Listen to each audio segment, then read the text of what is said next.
இந்த கல்வி நிறுவனத்துக்குள்ளே இந்த ஆசிரியர்கள்லாம் நான் ஏன் ரொம்ப அடிக்கடி கையெடுத்து கும்பிடுவேன்னா, நீங்கள் எழுதுகிற பேப்பர் திருத்துறாருவார், அதுக்காகவே கையெடுத்து கும்பிடுவேன். ஏன்னா ஒரு பசங்களை சமாளிக்கிறக்கே வீட்டில் பயந்து கிடந்துப்போம்.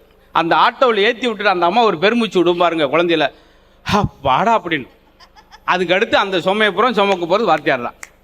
16 பேர் 30 பேர் 30 டைப்பாக இருப்பாங்க.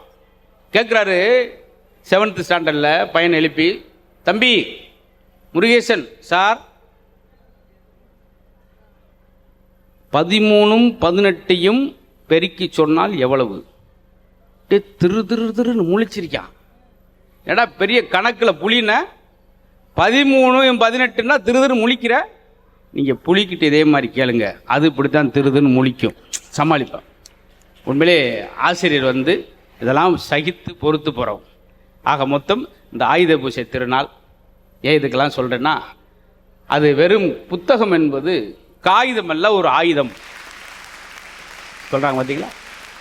காற்றுக்கு வாசிக்க தெரியாது, காற்றுக்கு வாசிக்க தெரியாது, இருந்தாலும் புத்தகத்தை திருப்புகிறது.